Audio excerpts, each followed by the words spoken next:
এই জিকির আজকার করলে ইনশাআল্লাহ তাআলা কোনো ক্ষতি করতে পারবে না এবং জাদু আপনার উপর লাগবে না।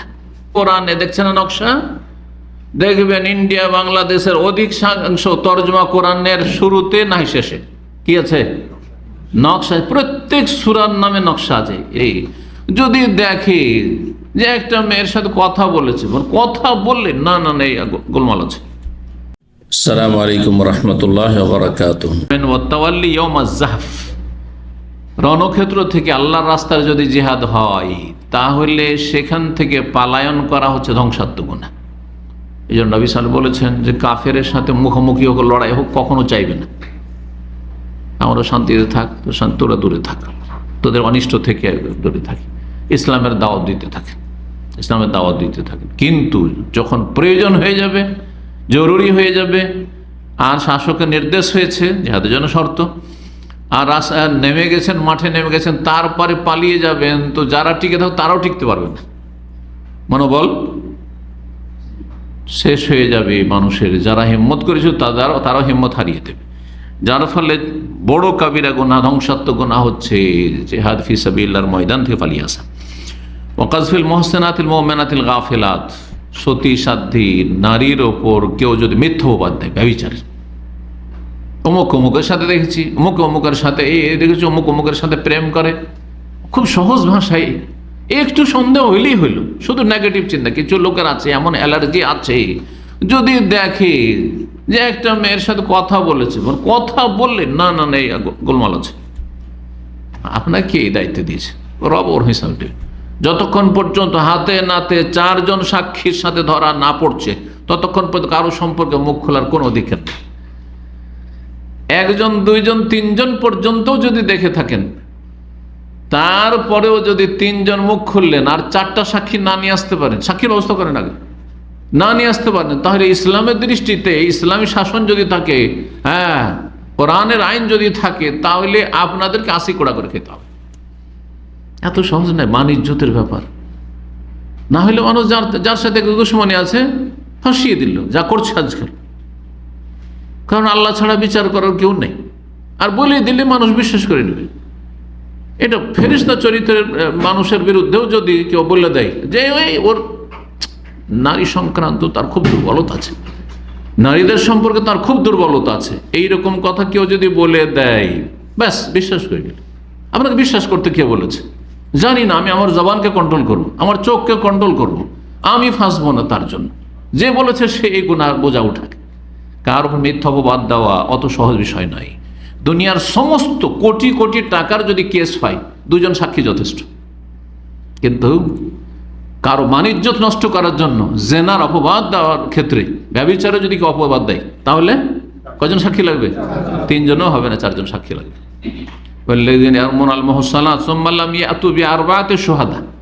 আল্লাহ বলছে 4 জন সাক্ষী লাগবে। কেন? যাতে করে আপনার ইজ্জত কেউ নষ্ট না করতে পারে। হ্যাঁ, দুনিয়ার কোনো স্বার্থে আমার ইজ্জত কেউ নষ্ট না করতে পারে। সবার ইজ্জত আপন আপন জায়গায়, যে কেউ হোক না কেন, যে কোনো স্তরের লোক হোক না কেন, আল্লাহ রাব্বুল আলামিন যেন আমাদের সকলের সমস্ত অনিষ্ট থেকে হেফাজত করেন। পুরুষদের মিথ্যা অপবাদ দিলেও তো কাবিরা গুনাহ, ধ্বংসাত্মক গুনাহ, কিন্তু মহিলার কথা, সতী সাথী নারীর কথা কেন বলা হয়? কারণ পুরুষকে অপবাদ দিলে রিয়াকশনের সম্ভাবনা আছে। একটা যুবক মানুষকে আপনি মিথ্যা অপবাদ দেবেন, আর সে আসলে সেই অপরাধের সাথে, ব্যভিচারের সাথে জড়িত না, আপনাকে ছেড়ে দেবে? হ্যাঁ, আপনাকে মেরে দিতে পারে, প্রতিশোধ নিয়ে নিতে পারে। কিন্তু একজন মহিলা কান্নাকাটি করা ছাড়া তার কোনো উপায় নেই, দুর্বল, অসহায়, মিথ্যা অপবাদ দিলেও কান্না ছাড়া আর কিছুই নেই তার কাছে বুঝি, যার ফলে আরো অধিক সতর্ক করা হয়েছে। নাহলে অপরাধ দুটোই একই রকমের। আর বিশেষ করে যদি মহিলাদের উপর কেউ অপবাদ দেয়, কারো মেয়ের উপর অপরাধ দিলেন, হ্যাঁ ওর বাবার সাথে দুশ্মনী আছে, ওর ভাইয়ের সাথে দুশ্মনী আছে, দিয়ে দিলেন অপবাদ দিয়ে দিলেন আপনি, এত সহজ বিষয় নয়, ধ্বংসাত্মক গুনাহ। যে কথাটা এখানে বলছিলাম, যদিও এটা একটা লম্বা আলোচনা হয়ে গেল, চলে গেলাম পুরো। প্রথম ইচ্ছা ছিল যে না, শুধু সেহেরের বিষয়টি বলো। সেহের, জাদু, জাদু বিদ্যা, জাদু শিখা, জাদু শিখানো, জাদুর প্রয়োগ করা, কাউকে দিয়ে জাদু করানো, সবগুলি হচ্ছে ধ্বংসাত্মক গুনাহ, কুফরি। আল্লাহ হেফাজত করুন। জাদুকরকে চিনবেন কি করে? সময় যেহেতু এগিয়ে চলে, জাদুকরকে চেনার উপায় কি? 7টি লক্ষণ আমি এখানে কালেকশন করেছি। এছাড়াও আরো অনেক লক্ষণ হতে পারে, আরো বেশ কিছু লক্ষণ হতে পারে, কিন্তু এই 7টি লক্ষণ যদি আপনার জানা থাকে তাহলে বাকি লক্ষণগুলো বুঝে নেবেন যে কেন এরকমটা কেন বলছে বা এরকমটা কেন করছে। তাহলে এটা তো কোরআন হাদিসের নির্দেশনা নাই যে কারো দম করতে হইলে, ঝাড়ফুঁক করতে হইলে এইগুলো করতে হবে বা এই কথা জিজ্ঞাসা করতে হবে, এগুলো তো নেই শরীয়তে। এগুলো কেন? 1 নম্বর হচ্ছে, যখন আপনি কোনো জাদুকরের কাছে যাবেন, কবিরাজ বলে যাচ্ছেন, কবিরের কাছে গেছি, হ্যাঁ, বা হুজুরের কাছে গিয়েছি, অনেকেই জাদু করতে করে নিয়ে আসে বড় বড়, হ্যাঁ, তাদেরকে আলেম মনে করা হয়। এই দাম্মামে এক ভাই, সে জাদুতে আক্রান্ত, তার স্ত্রী এবং তার শাশুড়ি দুইজন মিলে তাকে জাদু করেছে। কি জন্য? যে প্রেম করে বিয়ে করেছিল, আর তারপরে তার শাশুড়ির আশঙ্কা হলো যে আমার মেয়েকে প্রেম করে বিয়ে করেছে, কি জানি রাখে না রাখে, কিছুদিন রেখে যদি আবার ছেড়ে দেয় তো এমন জাদু করবে যে আমার মেয়ে ছাড়া যেন এক মুহূর্ত থাকতে না পারে। এমন হয় যে এখানে দামামে আসলে পাগল হয়ে যায়, দেশে ছুটি যায় আবার সুস্থ থাকে, দেশে ছুটি গেলে সুস্থ থাকে। গোপালগঞ্জের লোক 1999 থেকে 2004-05 পর্যন্ত ওরা ছিল, দুই ভাই, সুবহানাল্লাহ। ওদেরকে চিকিৎসার ব্যবস্থাও করা হয়েছে এখানে আরবি শেখ দিয়ে। শেষখানে দেখা গেল যে তাবিজ বাঁধা আছে চিকিৎসার জন্য, ওই জাদু থেকে রক্ষার জন্য যে তাবিজ নিয়েছে সেইটা বড় কওমি দাওরা মাদ্রাসার বড় হুজুরের কাছ থেকে নিয়েছে। আর সেই তাবিজ যখন আমি আরো সৌদি শেখ মিলে ভাঙলাম, সে তাবিজ খুলে দেখি তাতে ইয়া আলী, ইয়া হুসাইন, এই ইয়া হাসান এসব লেখা আছে, ইয়া ফাতেমা। এগুলো বড় শিরক না? আল্লাহ ছাড়া অন্যকে ডাকা। তাহলে দেখেন, এক তো জাদুতে আক্রান্ত, তারপরে জাদু চিকিৎসার জন্য বড় হুজুরের কাছ থেকে যে নিয়ে এসছে তাবিজ, তাতেও বড় শিরক কুফর। কি অবস্থা! তো শেষ পর্যন্ত থাকতে পারেনি, এখানে চলে যেতে বাধ্য হয়েছে। যখন আপনি যাবেন জাদুকরের কাছে, তখন আপনাকে জিজ্ঞেস করবে যে তোমার মার নাম কি। আরে মায়ের নামের সাথে কি সম্পর্ক? কারো কাছে চিকিৎসার জন্য যাবেন, একটা ডাক্তার, MBBS ডাক্তার কাছে আপনি হসপিটালে যান, মায়ের নাম জিজ্ঞেস করবে? এটা কি ইউরোপ আমেরিকা যে বাপের খোঁজ নেই, যারও সন্তানের ছড়াছড়ি সেজন্য মায়ের নাম জিজ্ঞাসা? তো মায়ের নাম জিজ্ঞাসা করবে আপনাকে, তখনই জানবেন যে আপনার মায়ের নাম জানতে চাইছে জন্য সে জিন বসে রাখে এবং জিনের কাছে সাহায্য চাইবে যে এর চিকিৎসায় আমাকে সাহায্য করো, হ্যাঁ, অথবা একে জাদুটা করেছে কে, আর কোথায় করেছে, কোথায় কিসে জাদু করা, কোথায় আছে, এসব জানে জিনের সাহায্য নিয়ে। আর জিন অতক্ষণ সাহায্য করবে না যতক্ষণ পর্যন্ত শিরক কুফরি না করবে। হ্যাঁ, জিনের জন্য, জিনের সান্নিধ্যের জন্য কিছু পেশ করতে হবে। যেমন কোনো মন্দিরে গিয়ে আপনি কলা পেশ করছেন, আর তারপরে আর কিছু তুলসী পাতা বা আরও কিছু দিচ্ছেন, মিষ্টি রসগোল্লা নিয়ে যে রাখছেন, শিরক নয়, কুফরি নয়? ঠিক ওই রকমই জিন ধরেন অমুক জায়গায় অমুক জিনিসটা রেখে আসো, অমুক পুকুরে 1 কিলো দুধ ঢেলে আসো, হ্যাঁ, অমুক জায়গায় একটা কালো খাসি জবাই করে অথবা সাদা খাসি বা সাদা মোরগ জবাই করে সেখানে রক্তগুলি সেখানে পুঁতে আসে। কেন এগুলো? এগুলো হচ্ছে জাদুকরের লক্ষণ, এগুলো জাদুকরের লক্ষণ। 2 নম্বর লক্ষণ হচ্ছে যে আপনাকে বলবে যে আপনি আল্লাহর জিকির আজকাল করতে পারবেন না, বিসমিল্লাহ বলবেন না। তখনই মনে করবেন কেন বিসমিল্লাহ বলতে কেন নিষেধ করছে, লা ইলাহা ইল্লাল্লাহ বলতে কেন নিষেধ করছে, জিকির আজকার করতে, আস্তাগফিরুল্লাহ পড়তে কেন নিষেধ করছে? জি, জানবেন যে জাদুকর, জানবেন যে জাদুকর। 3 নম্বর, যখন দেখবেন যে আপনাকে অদৃশ্যের কথা বলছে, আর এটা খুব বেশি হচ্ছে, অদৃশ্য চোখের আড়ালের কথা বলছে। আমাদের কাছে কোনো যদি জাদুতে আক্রান্ত ব্যক্তি আসে, আমরা কিন্তু বলতে পারবো না যে অমুক জায়গায় জাদু করে তোমার চুল অথবা তোমার কাপড় বা তোমার চিরনির ওইগুলো সেখানে পুঁতে রেখেছে, এটা বলতে পারবো না। কারণ গায়েব আল্লাহ ছাড়া কেউ জানে। কোরআন স্পষ্ট, কোরআন কতগুলি আয়াত রয়েছে, আসমান জমিনে আল্লাহ ছাড়া কেউ গায়েব জানে না। কোরআন মিথ্যা না জাদুকর মিথ্যা? তারা মিথ্যুক। জি হ্যাঁ। তারা কি করে, হ্যাঁ তোমাকে জাদু করেছে, তোমার অমুক জাদু করেছে, হয় নাম বলে দিবে, আর নাম না বললে বলে যে তোমার বাড়ির আশেপাশে কেউ আছে, তোমার বাড়ির ভিতরে আছে কেউ জাদু করেছে তোমাকে, আর তোমাকে যেসব জিনিসগুলোতে জাদু করেছে ওগুলো অমুক জায়গায় আছে, যাও দেখো তোমার খাটের তলায় পাবে, অমুক জায়গায় পাবে। আর আসলে পেয়ে যাচ্ছেন। রহস্যটা কি? কোরআন বলছে যে গায়েব আসমান জমিনে কেউ যায় না, আর বলে দিল। আর আসলে আমাকে কিছুদিন আগে এক মহিলা বলছে যে শেখ আমি গেছিলাম, একজন বললো যে কোরআন সুন্নাহর আলোকে চিকিৎসা করে, সেই জন্য গেছিলাম একটু সহি আকীদা বুঝে, আর গিয়েছে তো বলছে যে তোমাকে জাদু করা হয়েছে, আর দেখো যে তো ওখানে কিছু আছে তোমার চুল টুল, সেগুলো তোমার খাটের তলায় অমুক জায়গায় রাখা আছে, আর সে পেয়েছে। তাহলে এটা কি শরীয়তসম্মত চিকিৎসা না জাদুকর? এ কি সত্যি কি হুজুর? না, মোটে হুজুর না, এ শয়তান হুজুর। কথা বোঝা গেছে? জাদুকর হুজুর, সাহের হুজুর। যখন কোন গায়েবের কথা বলবে, গায়েবের মধ্যে আরেকটা আছে, আপনার বাড়ি ঘরের ঠিকানা বলে দিবে, যেতে মাত্র পীরেরা এই কাজটা করে।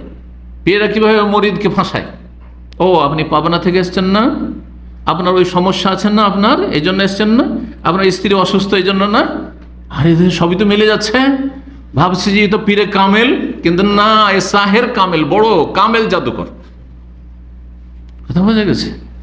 কিন্তু আমাদের এই দ্বীন ইসলাম সম্পর্কে অজ্ঞ জাতিকে কানা কাহে করে দেখিয়েছে। পীর মুরিদের ব্যবসা জমজমাট করেছে, আপনার বাড়ি ঘর কোথায় বানাচ্ছে, আপনার নাম পর্যন্ত বলে দিচ্ছে, আপনার বাপের নাম অমুক না, আপনার অমুক গ্রামে বাড়ি না, সব বলি জাদুকর। 4 নম্বর লক্ষণ হচ্ছে কিছু তাতে লিখবে, সে একটা পেপারে কিছু লিখবে, তাতে কিছু কোরআনে আয়াতুল লিখবে, যেমন আয়াতুল কুরসি লিখলো, আল্লাহ কিছু নাম লিখলো, আল্লাহ রহমান রাহিম, এগুলো লেখা থাকবে যাতে ধোকা দিতে পারে। দেখো তো আল্লাহ রহমান রাহিম লেখা আছে, আয়াতুল কুরসি লেখা আছে। আর তারপরে ওই পাতারই নিচে দেখবেন যে কিছু ঘর করা আছে, হ্যাঁ, চতুর্ভুজ ঘর করা আছে, খানা খানা ঘর তৈরি করা আছে। এই নকশা, এই যে কোরআনে দেখছেন না নকশা, দেখবেন ইন্ডিয়া বাংলাদেশের অধিকাংশ তরজমা কোরআনের শুরুতে নাই শেষে কি আছে? নকশা। প্রত্যেক সূরার নামে নকশা আছে। এটা হচ্ছে সূরা ফাতিহার নকশা, এটা সূরা বাকারার নকশা, এটা সূরা কাহফের নকশা, এটা সূরা মারিয়ামের নকশা। সুবহানাল্লাহ। যখন আমি মাদ্রাসার ছাত্র ছিল, হাস্যকর বিষয়, 2রি 3রি ক্লাসে পড়ি, একটু হাদিসের কিতাব এখন যাইনি, তো আমাদের আম গাছ ছিল, লিচুর গাছ ছিল। সূরা মারিয়াম পড়তে পড়তে কোরআনে তরজমা পড়ছি, তার সাথে দেখছি নকশাগুলো আছে, দেশীয় কোরআন যেহেতু তরজমা, তো নকশা পড়তে পড়তে সূরা মারিয়ামের নকশা দেখছি। নকশার ফজিলত এত ফজিলত, যেই ফজিলত কোরআনের আয়াতেরও হয়তো কোরআন হাদিসে খুঁজে পাবেন না। তার মধ্যে সূরা মারিয়ামের ফজিলত, আমার জীবনের কথা বলছি, 12-13 বছর বয়স। সূরা মারিয়ামের নকশা যদি আপনি লিখে কোনো গাছে, আম গাছে, লিচু গাছে, ফলের গাছে বা জমিতে যদি আপনি ঝুলিয়ে দেন, তাহলে ফলন খুব বেশি হবে। চিন্তা করলাম যে আল্লাহ করে আমাদের বাগানে একটু ফলনটা ভালো হয়, তো লিচুর গাছ, আম গাছে দিলাম ঝুলিয়ে, আমি নিজে, কারণ তখন মাসও 12-13 বছর, জানি না কিছু, অজ্ঞতা। 60-70 বছরের লোকেরা যদি জাদুকে না চিনতে পারে, তাহলে আমার তখন তো এলেম নাই, 12-13 বছরের, কি জানবো? আমার নিজের কথা বলছি।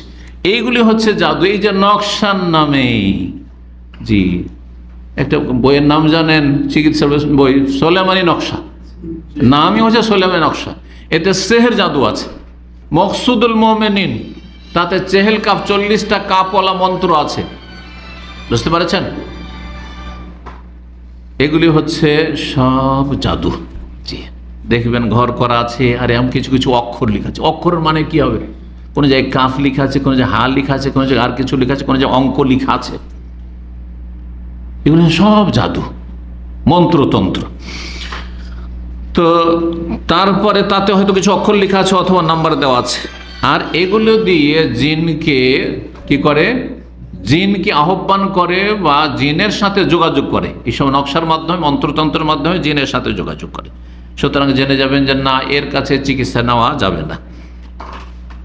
5 নম্বর লক্ষণ, যখন আপনাকে ঝাড়ফুঁক করবে তখন সে উচ্চ স্বরে পড়বে না, ক্লিয়ার পড়বে না, যাতে আপনি বুঝতে না আপনি কি পড়ছেন। আমি যদি দম করি সূরা ফাতিহা পড়ছি, আপনি জানলে অসুবিধা কি?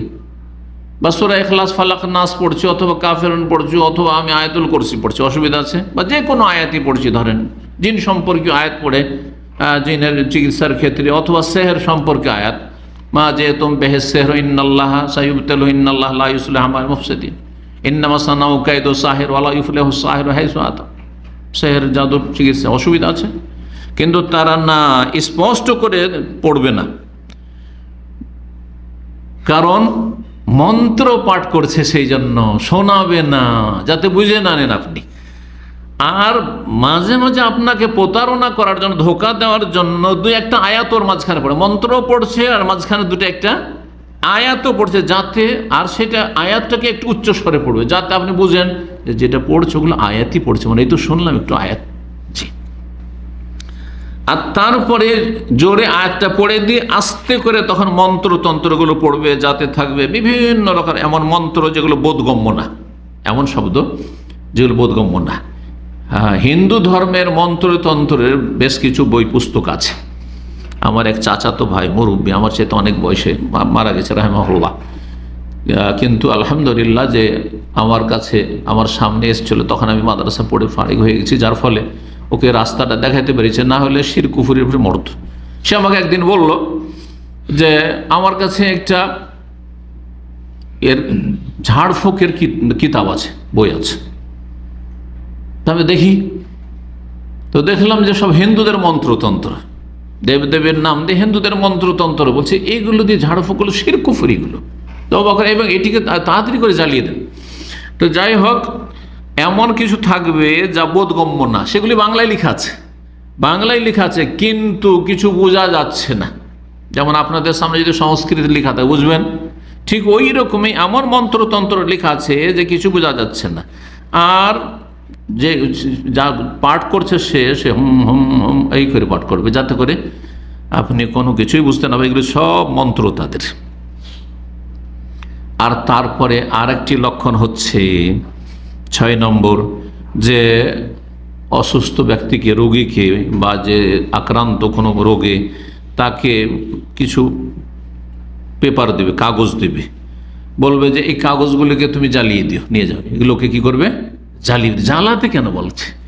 অথবা বলবে যে এইগুলি দেখতে তুমি করবে কি, ওতে তুমি সেন্ট দিবে, হ্যাঁ, আতর দিবে, আর আতর দেওয়ার পরে সেখান থেকে সেটাকে জ্বালিয়ে তুমি সেন্ট দিবে।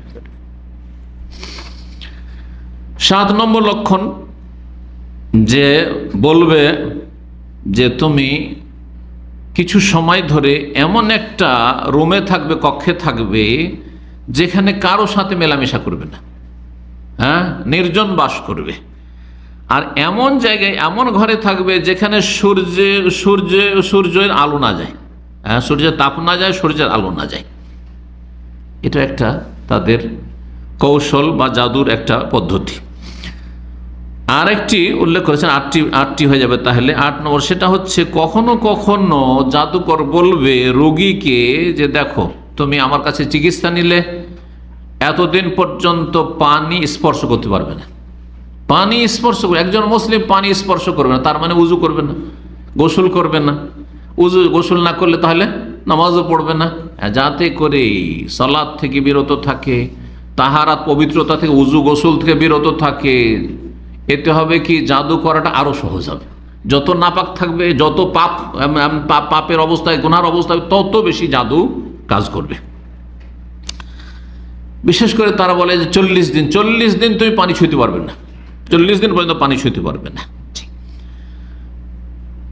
বিশেষজ্ঞরা বলেছেন, ওলামারা বলেছেন যে যদি কোন জাদুকর ব্যক্তি বলে, সে কবিরাজ দোয়া তাবিজের নামে দোহাই দিয়ে বলে যে 40 দিন পানি স্পর্শ করতে পারবে না, তাহলে জানবে যে সেই ব্যক্তি এমন শয়তান, জিন শয়তান বশে করে রেখেছে, যে হচ্ছে খ্রিস্টান।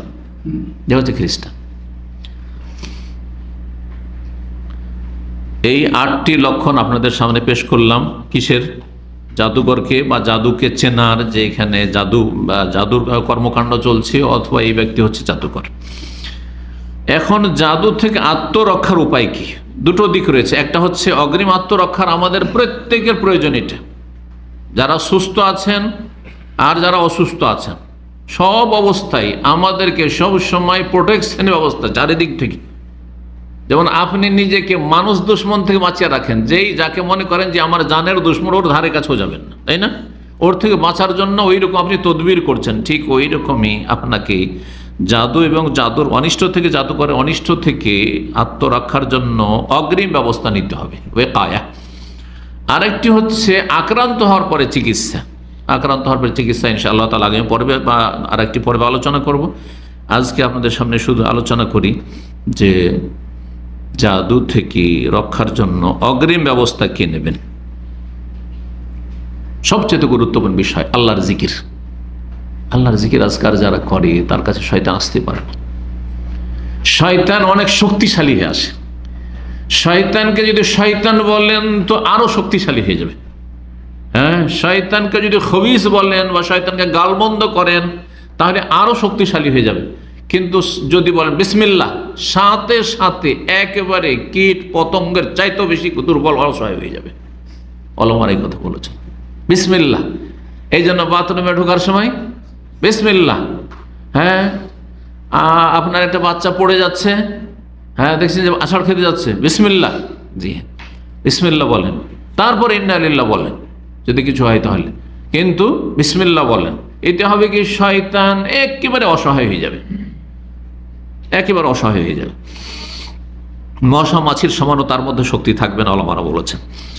তো আল্লাহর জিকির আজকার বেশি বেশি করা, আর বিশেষ করে সকাল সন্ধ্যার জিকির আজকার। সকাল সন্ধ্যার জিকির আজকার অত্যন্ত উপকারী। এই ক্ষেত্রে 5 ওয়াক্ত সালাতের পরে জিকির আজকারগুলি অত্যন্ত উপকারী। যারা 5 ওয়াক্ত নামাজের পরে জিকির আজকার করে নিয়মিত, যেগুলো সুন্নতি জিকির রয়েছে, তারপরে সকাল সন্ধ্যার সুন্নতি জিকির আজকার, বেদাতি জিকির আবার নয় কিনা। কারণ জিকির বললে আমাদের দেশে আবার হুহা, হুহার, ইল্লাল্লাহ, হু হু এসব জিকির, হ্যাঁ ওই সব করলে শয়তান আরো পেয়ে যাবে। শয়তান আপনার হয়তো শরীরটা যত্ন করবে, যে যখন এগুলো করছে তোর শরীরটাকে ঠিক রাখে, কিন্তু আপনার ইমান কেড়ে নেবে, আমল কেড়ে নিয়ে জাহান্নামে নিয়ে যাবে। এটা অবশ্যই করবে। যার ফলে সুন্নতি জিকির আজকার করবেন, আপনার ইমান আমলেরও ক্ষতি করতে পারবে না, তৌহিদ সুন্নাতেরও ক্ষতি করতে পারবে না, আর আপনার জান মালেরও ক্ষতি করতে পারবে না। সকাল সন্ধ্যার জিকির আজকার 5 ওয়াক্ত নামাজের পরে জিকির আজকার করলে শেখ ইবনে বাজ রাহিমাহুল্লাহ বলেছেন, যেই ব্যক্তি নিয়মিত এই জিকির আজকারগুলি করে সেই ব্যক্তি হচ্ছে ওয়াজাকিরিন আল্লাহ কাসীরা ওয়াজাকিরাতের অন্তর্ভুক্ত, যাদের আল্লাহ প্রশংসা করেছেন, যাদের জন্য আল্লাহ মহাপুরস্কার রেখেছেন। আদাল্লাহ হল মাগফির, আল্লাহ তাদের গুনাহগুলি ক্ষমা করেন এবং তাদের জন্য মহাপুরস্কার আল্লাহ তৈরি করে রেখেছেন। তো জাকিরিনের অন্তর্ভুক্ত হওয়া মানে এই নয় যে হাজার হাজার বার পড়তে হবে, লক্ষ লক্ষ বার পড়তে হবে, শত শত বার পড়তে হবে, আর ওই তসবিহ নিয়ে ঘুরে বেড়াইতে হবে, এগুলো বেদাতি ধারণা। সকাল সন্ধ্যার জিকির আজকার নিয়মিত করুন, 5 ওয়াক্ত নামাজের পর জিকির আজকার করুন, আর তারপরে কোনো জায়গায় বের হচ্ছেন, আসছেন, হ্যাঁ কোনো জায়গায় উঠছেন, নামছেন, এসব জিকির আজকার। গাড়িতে উঠছেন, গাড়ি থেকে নামলেন, কোনো জায়গায় অবতরণ করলেন, ঘরে ঢুকলেন, হ্যাঁ তারপরে ঘর থেকে বেরোলেন, হ্যাঁ ইত্যাদি ইত্যাদি, এই ধরনের জিকির আজকারগুলি করবেন। আর এর সাথে অতিরিক্ত যদি নফল জিকির আজকার করেন তো আরও ভালো। এর সাথে আয়াতুল কুরসি পাঠ করা, আয়াতুল কুরসি ঘুমাবার আগে। হ্যাঁ, তৃতীয় জিকির আজকার গুরুত্বপূর্ণ জিকির, যেটা বলা অত্যন্ত জরুরি। 3টি জিকির আগে মনে রাখবেন। একটা তো হয়ে গেল সকাল সন্ধ্যার জিকির আজকার, একটা 5 ওয়াক্ত নামাজের পরে জিকির আজকার, আর একটি হচ্ছে ঘুমাবার আগের জিকির আজকার। বেশ কিছু জিকির আজকার রয়েছে। এই জিকির আজকার করলে ইনশাআল্লাহ তাআলা কোনো ক্ষতি করতে পারবে না এবং জাদু আপনার উপর লাগবে না। আমাদের দুশ্মন নাই, কত দুশ্মন আছে, কিন্তু আল্লাহ রাব্বুল আলামিনের পক্ষ থেকে হেফাজতের ব্যবস্থা আছে, অগ্রিম সিকিউরিটি যেন আপনার জন্য। আল্লাহ তৌফিক দান করুন। এইরকম সূরা ইখলাস, নাস, ফালাক এগুলো পড়া, এগুলি পড়া। নবী সাল্লাল্লাহু আলাইহি ওয়াসাল্লাম হাদিসে রয়েছে যে সকাল সন্ধ্যা এগুলো যদি পড়ে তাহলে সমস্ত অনিষ্ট থেকে হেফাজতে থাকবে। কোরআনে কারীমের তেলাওয়াত যদি বেশি বেশি করেন, বাড়িতে কোরআনে কারীম যদি তেলাওয়াত হয় তাহলে শয়তান ক্ষতি করতে পারবে না, শয়তান ক্ষতি করতে পারবে। এই জন্য নিয়ম বানিয়ে নেন যে সকালে প্রথম কাজ ফজর পড়ে কিছুক্ষণ হলেও তেলাওয়াত করব, আবার ঘুমাবার আগে সামান্য কিছুক্ষণ হলো তেলাওয়াত করব। এই মোবাইলের ফিতনার যুগে আর নেটের ফিতনার যুগে কোরআন তেলাওয়াত যে করে সেই ব্যক্তি ভালো মানুষ, এতে কোনো সন্দেহ নেই, এবং তার জীবনে বরকত আছে, এতে কোনো সন্দেহ নেই। ওলামারা বলেছেন যে মানব জীবনে, মুসলিম জীবনে বরকত নিয়ে আসার সবচেয়ে বড় উপায় যে নিয়মিত যেন আপনার কোরআন তেলাওয়াত থাকে, বাড়িতে আপনার তেলাওয়াত হচ্ছে, সকাল সন্ধ্যা কিছু না কিছু আপনি তেলাওয়াত করছেন। ডেইলি এক পারা যদি না করতে পারেন আরো কম করেন, কিন্তু করেন, কিছু না কিছু তেলাওয়াত যেন হয়। আল্লাহ তৌফিক দান করেন।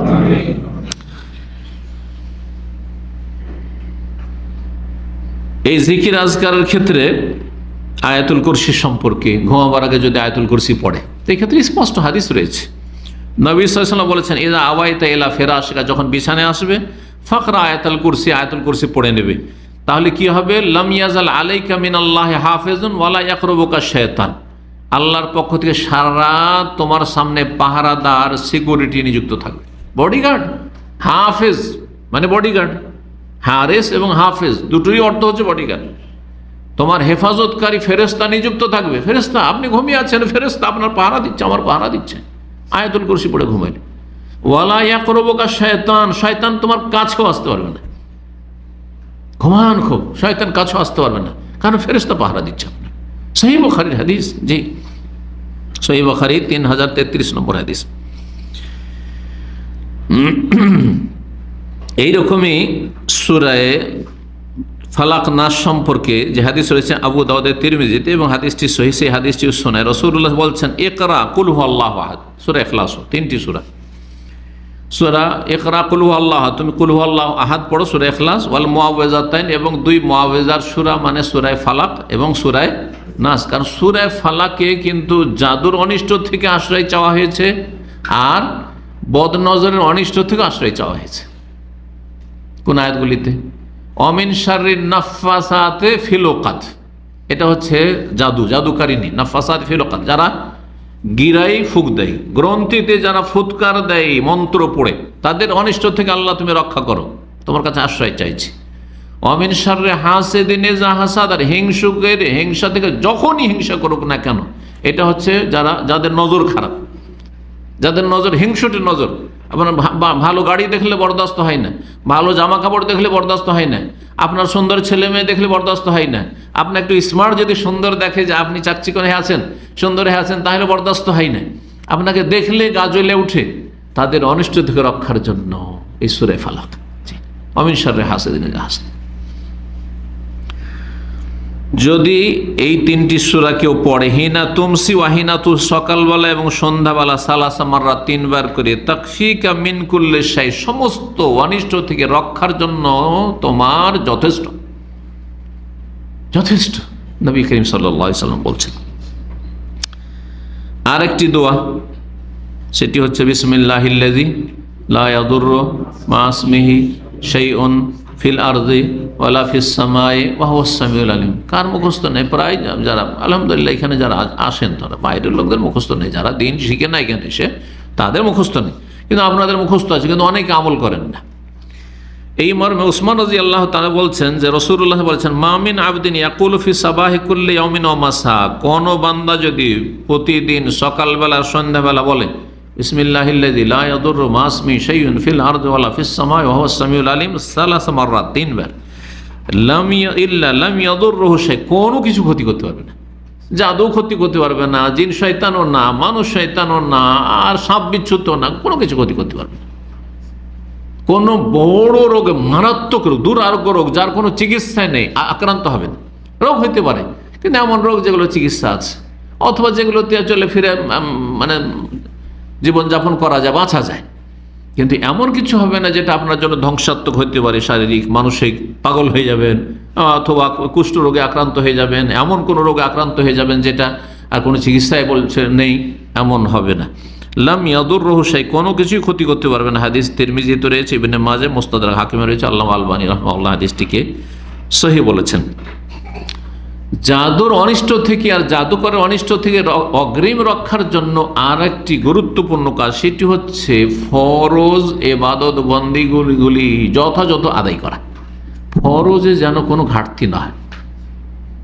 দৈনিক ফরজ কি? 5 ওয়াক্ত সালাত, 5 ওয়াক্ত নামাজ। 5 ওয়াক্ত নামাজ যদি ঠিকভাবে পড়েন, হ্যাঁ, আপনি এতে বড় ধরনের অন্যায় না করেন, তাহলে আপনার ইনশাআল্লাহ তাআলা জাদুর অনিষ্ট থেকে, জাদুকর অনিষ্ট থেকে বেঁচে থাকবেন। বড় ধরনের অন্যায় হচ্ছে যে ফজর সূর্য উঠিয়ে দিচ্ছেন, শুধু জামাত ছুটলো না, কি হলো, আর কন্টিনিউ জামাত ছুটলেও সেটা বড় হয়ে যাবে। হতে পারে মাসে 1 দিন 2 দিন 5 দিন হতে যেতে পারলেন না, হ্যাঁ, কিন্তু সূর্য উঠে না, এমন নয় যে ডেইলি সূর্য উঠে যাচ্ছে, তাহলে সেখানে আর আল্লাহ হেফাজত করবেন না আপনার, আর শয়তান তখন চান্স পেয়ে যাবে। শয়তান মানুষের ক্ষতি করার জন্য কয়েকটি অবস্থায় চান্স নেয়। তার একটি হচ্ছে যে আপনি কোনো ফরজ ওয়াজিব ছেড়ে দিচ্ছেন, ফরজ ওয়াজিব ছেড়ে দিচ্ছেন, সূর্য উঠে গেল আর আপনি ঘুমিয়ে থাকলেন, ওই সময় অ্যাটাক করবে, আপনার উপর হামলা করবে শয়তান। অথবা বড় কাবিরা গুনাহে ডুবে আছেন, ব্লু ফিল্ম দেখছেন, নোংরা ছবি দেখছেন, শয়তান ওই সময় আক্রমণ করার চেষ্টা করবে। এই জন্য এমন কিছু করবে না যেগুলো বড় কাবিরা গুনাহ। যারা মদ খাচ্ছে, হ্যাঁ, যারা আপনার জুয়া খেলছে, যারা গুনাহাতে ডুবে থাকছে, তারা সুরক্ষিত নয়, তারা সুরক্ষিত নয়। 5 ওয়াক্ত নামাজ পড়ে সুরক্ষিত নয়। তো এই জন্য একটা হাদিসে রয়েছে নামাজের ক্ষেত্রে, মান সাল্লা সুবহা ফাহুয়া ফি জিম্মাতিল্লাহ, যে ব্যক্তি ভোরের ফজরের নামাজ পড়ে নিল সে আল্লাহর জিম্মা, আল্লাহর হেফাজতে থাকলো। জি, আপনি ফজরের নামাজ পড়বেন না, সূর্য উঠিয়ে দিলেন আর ডিউটিতে যাবেন, আপনি আপনার গাড়ি নিরাপদ না, আপনার জীবনটাও নিরাপদ না, আপনি শয়তান থেকেও নিরাপদ না, আর আবার অনিষ্ট থেকে নিরাপদ না। এই জন্য যথাসময় 5 ওয়াক্ত নামাজ ফরজে যেন কোনো রকমের ঘাটতি না থাকে, আর হারাম কাবিরাই ডুবে থাকবেন না, হারাম কাবিরাই ডুবে থাকবেন না।